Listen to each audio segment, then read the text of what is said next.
Right guys, it's Mad and welcome to another quick tank review. This is not the review I was planning on doing today, but on the weekend I was having a look through my YouTube account, and one of the parts of the things you can look at on your YouTube account is the demographics of the people that view your videos.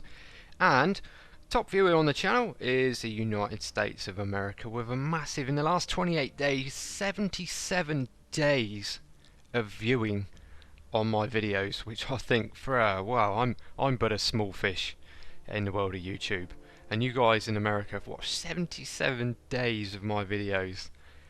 So to be honest, this video is my way of saying thank you to you guys. UK were close second, and I'll do a thank you vid for you guys soon.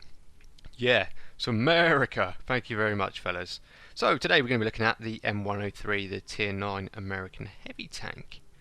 Right, we're going to have a look through the packages, have a look how I set my tank up, have a look at the armor viewer model, and then on to some Ace Tank gameplay at the end.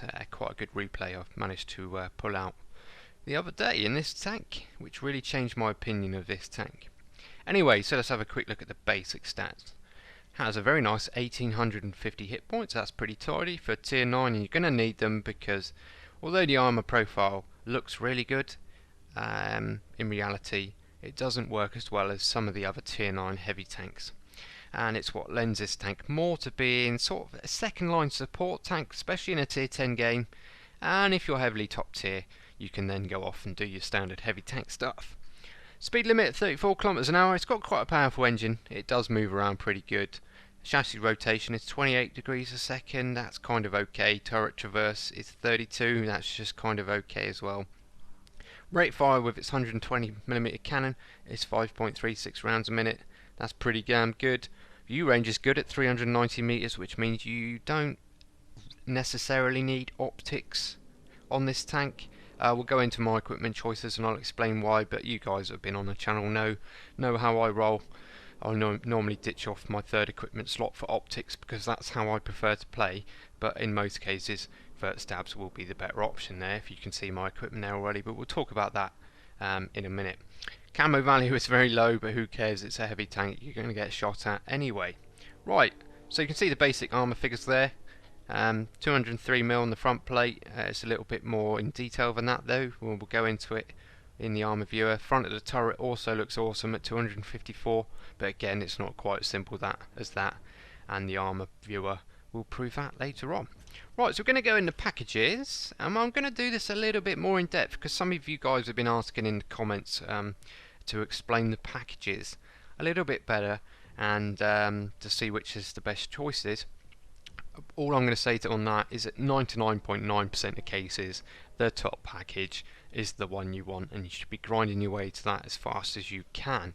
Anyway, so you get to the M103 here, and in its initial state it's basically a T32 that's not quite as good as a T32, and you'd probably be better off driving the T32 at this point. So it's a stock tank and it's not particularly good.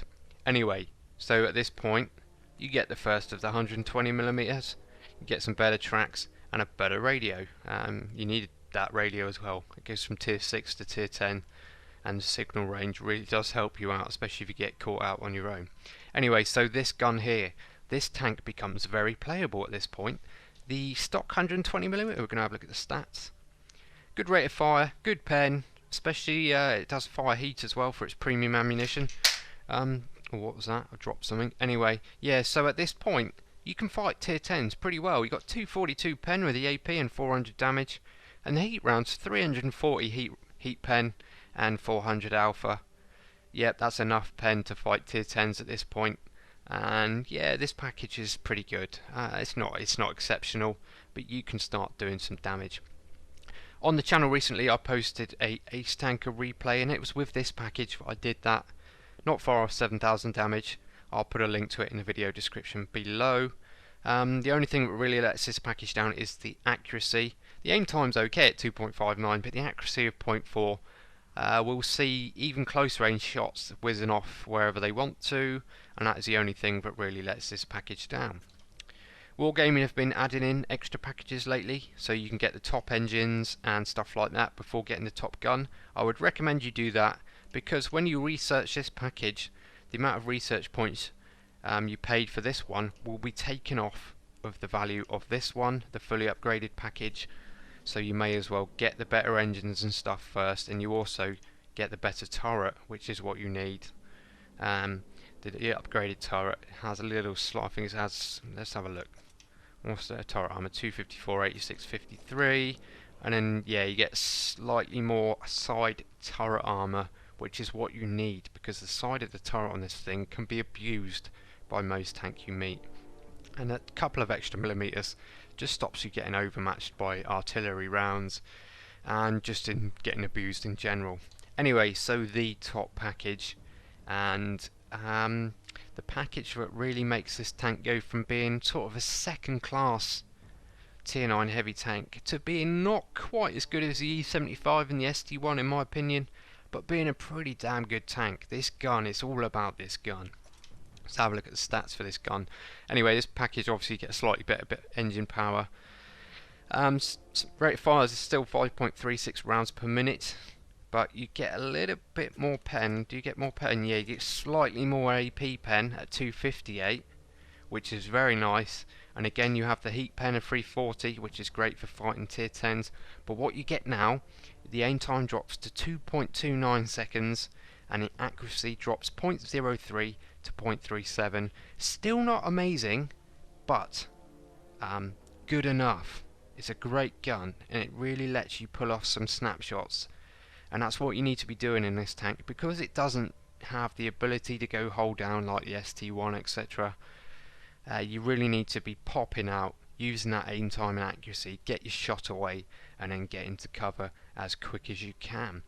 Yeah, so at this point, not a bad tank at all. Right, so that's the packages looked at. Like I said at the start, 99.9% of cases the top package is the best one. It's only really derp gun tanks where the one of the lower packages can be more fun than the top packages. Right, crew skills. Let's have a look at my crew. I do have a fairly skilled crew in this tank. Some of my crew skill choices are not for this tank. I like to use this crew in some of my premiums, so some of my slots are used up with some of my premium tanks in mind. So I'm training off-road driving. That's always a good idea for a heavy tank. Green thumb, muffled shot and camo are definitely not for this tank. I like to use this crew in my American premium light tanks and mediums, and that's where these three slots are used up for. So don't think I've got them on here for the M103, although they do come in handy. Brothers and arms, definitely a good one on any heavy tank. Right, what's next? Situational awareness increases your view range. So does recon. Like I said, it's a very skilled crew. These are more for my medium tanks and light tanks when I use this crew. Track mechanic, most definitely on the M103. It does have really big tracks. The side armor's not great and it doesn't side scrape well, but if you can go 10-20 degrees angled, people will fire their heat rounds into your tracks, and the big ass tracks on this tank will soak them up. And your track mechanic, along with repairs, will get your tracks back on in seconds few, and no need to use a repair kit. Right, what's next? 6 cents. Yep, any tank you want 6 cents pretty much. That's kind of a no-brainer. Repairs to go with the track mechanic. It is a heavy tank. You get shot at a lot. You want repairs. Snapshot, again, because this tank doesn't take hits very well, you want to pull out, get your shot away as quickly as possible, and then pull back, and snapshot will help you do that. Pain tolerance, that's a good one on this. Again, it doesn't take shots very well. You do get your crew taken out now and again. This just helps reduce the chances of getting your crew taken out. And that's it. Kind of not all of the correct skills for a heavy tank, but as I said, I like to use this crew in my Brazil, in my T95E2, which is why the tank is kind of set up half for the crew is set up half for my heavy tank and half for my other premium crews. So really not the best of examples for you there. I was just showing you my crew anyway. Okie doke, supplies, plenty of AP, good pen on this tank, 120mm, fairly decent pen, kind of on par with tier 10 medium tank penetration. So yeah, plenty of that. I do carry 10 heat rounds though. Was it 258 pen? It's good, but for fighting an E100 who knows what he's doing, you're going to need some heat rounds. And also T110E5s, they are a bugger to kill. So having some heat rounds to go through a T110E5's lower plate will also help you out. And things like mouses as well. Yep, the standard pen's pretty good, but trying to fight German armour and also the tier 10 American tank and with the standard pen can be quite frustrating. They're not too expensive at 4,400 silver. It will soak up some of your profit, but actually getting the damage done rather than just bouncing fruitlessly off your enemy, it's kind of worth it. Carry 3 HE for artillery, cap reset, stuff like that. It's 120mm gun. Even if you don't get a pen for a cap reset, it will at least damage a track, do a couple of points of damage to get your cap reset in. Standard consumables for me on this one. I don't run cola on this tank. It does burn fairly well, not as much as the T29, but it does light up now and again. Anyway, right, last one then, equipment. Not quite bog standard heavy tank equipment. Most people will prefer the large caliber tank rammer, ventilation and vert stabs on this tank, but I prefer coated optics over vert stabs. It allows me to play not get outplayed by medium tanks and stuff like that. But for most people, vert stabs will be the better choice for your third equipment slot. Anyway, that's enough of the basics. It's a pretty good tank. It's all about the gun, big ass gun. This is the most zoomed out it gets, and it hardly fits in the screen. Check that bad boy out. Yeah, right, off into tanks.gg now to see the intricacies of the M103's armour profile. Well, so here we are, fellas, looking at the M103 using tanks.gg. Very useful website. I suggest if you haven't already, you go and take a look around your tanks before you take them into battle. Right, before we look at the 3D model, just have a quick look at the gun depression. It's 8 degrees. Majority of the way down it drops to 7 over the back. So 8 degrees. Very, very useful. Not a huge amount of elevation though, so just be careful about that one. Right, on to the 3D model then. Right, so here is the M103. There's some fairly nice figures quoted in the World of Tanks console, in the stats sort of bit. I'm afraid it's not as simple as that. Right, so this armour on this tank, some days it will troll the hell out of people, and then some days you will get peppered by every lower tier tank in the game, and it will be very frustrating. So let's have a look around why. So you can see it at the start. This front bar here is 203mm, not much angling, but still some very big numbers there. So yeah, that's not that bad at all. On to 162mm here, but depending on where the round goes, depends on whether you bounce the shot or not. You see it's actually worse in the middle. Most tier 8s can pen there, but then as it goes out, tier 10s are going to have a job there, so it all really depends where the round hits. As we go back on the upper plate, it drops down a thickness to 106mm, and again it's thinnest in the middle and thickest on the outside. So you can always see a trend here, guys. If you're fighting one of these things and the tank's not angled, aim as much in the middle as you can. There are some green areas here which you really need to be careful of. 44mm and 25mm. That is a guaranteed pen there for every tank this tank can meet, and even this part here, 88s are going to partially overmatch that, and 120s won't totally overmatch it, but you're going to have to be very careful because it's almost an auto pen there as well. Right, so let's have a look at the lower plate. This is where it gets a little bit more complicated again. It's only 114mm, but some weird shaping changes the numbers. Ideally, if you do come around the corner on an angle, the outside of the lower plate is going to be a bounce, but as you come back, this portion here becomes very, very, very thin. So ideally, you need to tank a corner, try and bait the shot first before you push around to get your gun out. Otherwise, it's just going to be an easy pen. And of course, shots through the drive wheel, they're going to go straight through. And there's a massive hole in the model. Track spacers here. That is quite a big hole in the armour model for track spacing compared to some of the other tanks, and some tanks don't have a hole in the track spacing at all. So that is a guaranteed pen there for every tank this thing's going to meet, unless it's on an extreme angle and you're fighting a tank with a small caliber gun. So you look at these numbers. Side scraping does not work well in the M103. You're much better off taking chances with just poking your front plate out and hoping the enemy hits to the sides rather than the middle. And that is why this armour model, it's not to be relied upon. It can bounce, but it's all about where the enemy hit. Do not try and side scrape unless, like I said earlier, 10, maybe 15, 20 degrees.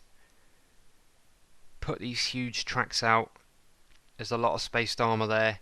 The tracks will absorb the shot, but if the round flies high, it's going to hit this area here anyway. Yeah, so not a particularly good armour model there. Right, onto the turret. That was a ridiculously big number on the console stats page. So let's see if we can see what's going on in here. Right, so the mantlet, let's just swing it to the side a little bit. Big old wedge, there's that 254mm, so that is just the mantlet. However, if we put that straight again, fighting tier 10 TDs, that's not going to hold up. So you can see what where I was saying at the start. If you're in a tier 10 game, you're more of a second line support tank. This turret here and here does not hold up, and shots to this area are going to do your gun, probably kill your gunner and any other crew members that sit behind this area of the tank.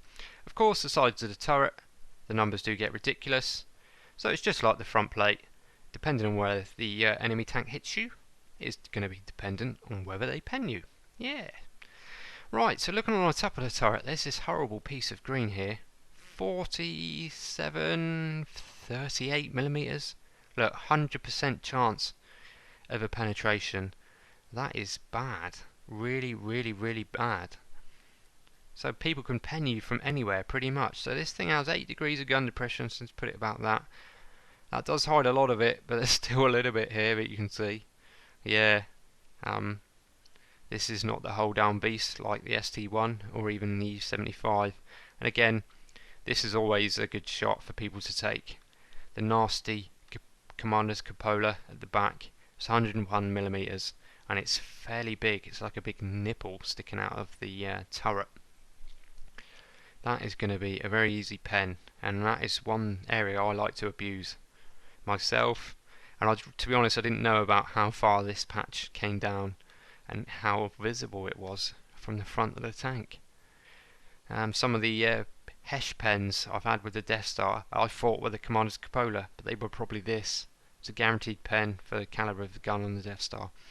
There are a couple of ears here.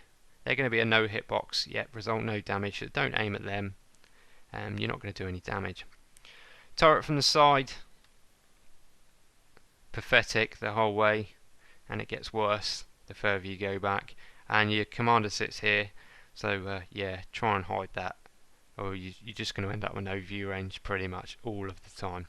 And with most tanks, the back end is just garbage.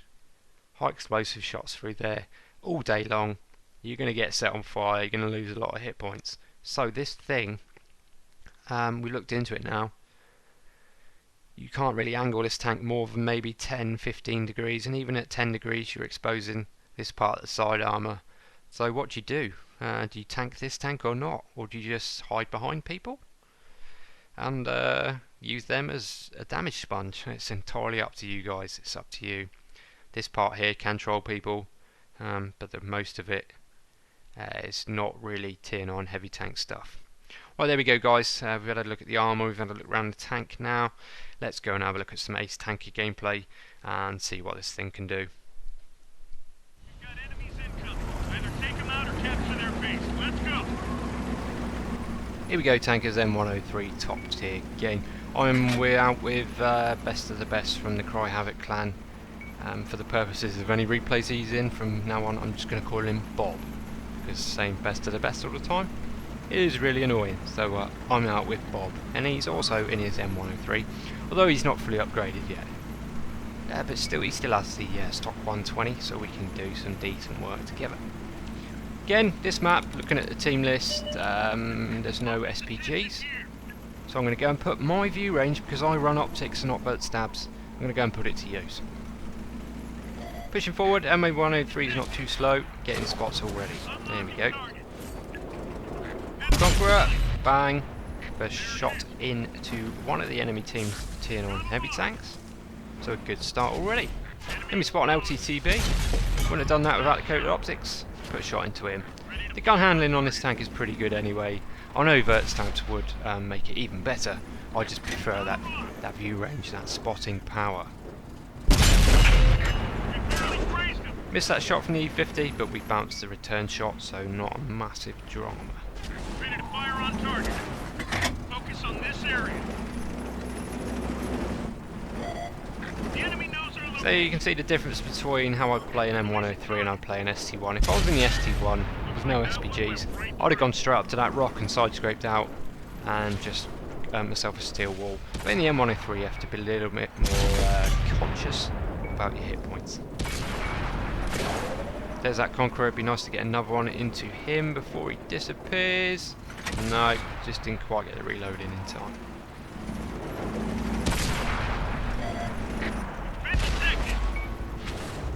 Target 2. Was that an E75? Can't see.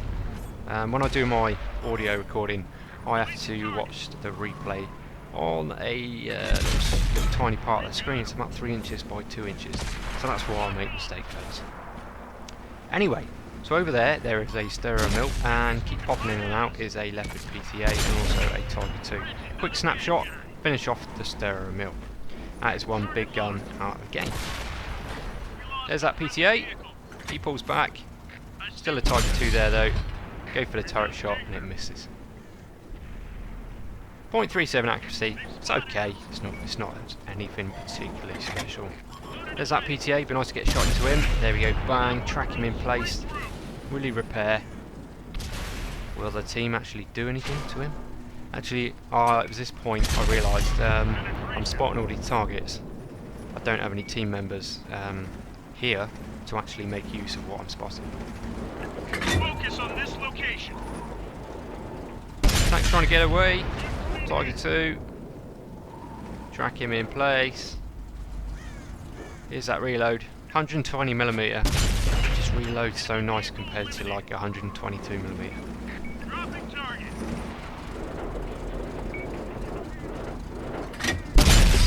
E50.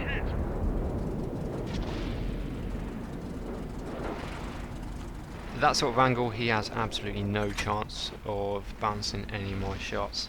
258 pen with a fully upgraded gun.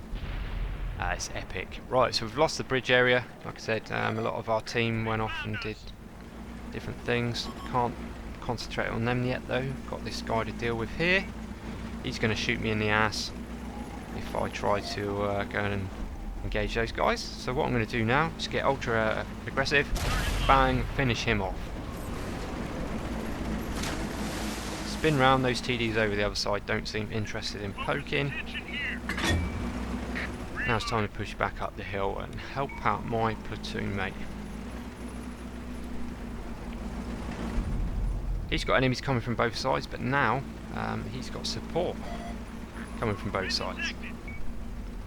Enemy team's SD1, he's concentrating on Bob over there, get the tracking shot in. He can either turn to face me and face one M103, or he can keep concentrating on Bob over there in the other M103, and there we go, take him down. Another tier 9 tank done. We've lost the track. We're immobilized. Use my repair kit there, I don't want the PTA to get away. Dropping target. He's jinking, catches me out a little bit there. I didn't roll good enough to finish him off in one shot there. He's not going to get away. And Bob finishes him off. Right, so that's that little problem sorted out.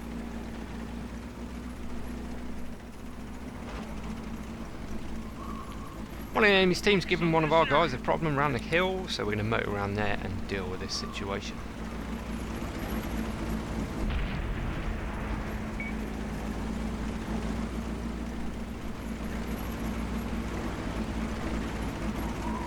Yeah, two M103s working together with 120mm guns, they're not to be messed with really.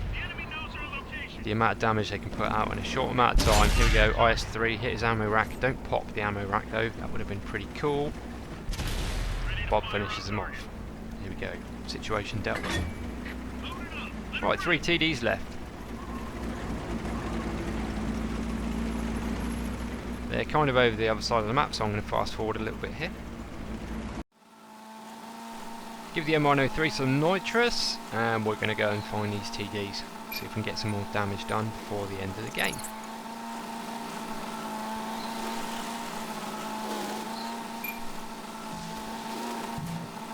Right, here we go, we're nearly there. One of them goes down, 2 left. AT-15, got his backside. Ideal. Break his engine. Again, when you get people from both sides, they have no choice really. They can face one person and get shot from behind, or they can turn around and face the other guy and get shot from behind. And there we go. Right, 1 tank left, Rheinmetall Borsig. Loaded and ready. So I checked the team list, see the tank, change ammunition type. Should have done that a little bit earlier. There he is. He looks like he's AFK, but he's not. Aim up for his turret. Bang, well over 500 damage with the 120mm HE shot. Will I get another one? No, there we go. But a nice hit there to bump up my damage at the end of the game. There we go, 2 M103s working together. Top tier game, and we kick some butt. Right, there we go, 93,500 credits, 2,889 experience with a premium account, high caliber, Master Ace tanker, brothers in arms and a Confederate. But not far off 7,000 damage there, a little bit of assist, but not really a huge amount of blocked. But 19 penetrations with this gun. Yeah, it's all about the gun, fellas. It's a sweet gun. The tank as a whole, it's not in the same league as an ST1 or an E75, but the mobility and the great gun handling, it's up there. It's just not quite as good, but it's definitely one tank you should have a go in to get to the tier 10 version. It's a lot better than the IS-8 in my opinion. Anyway, there we go, guys. Hope you enjoyed this review, and thank you very much, America, for the amount of minutes of my videos you've watched lately. Closely followed up by the UK, so I'll do a thank you vid for you guys very soon. Well, there we go. Please give the vid a like if you did, guys, and I will catch you tomorrow with something a little bit more jovial. Right, catch you next time. See you later.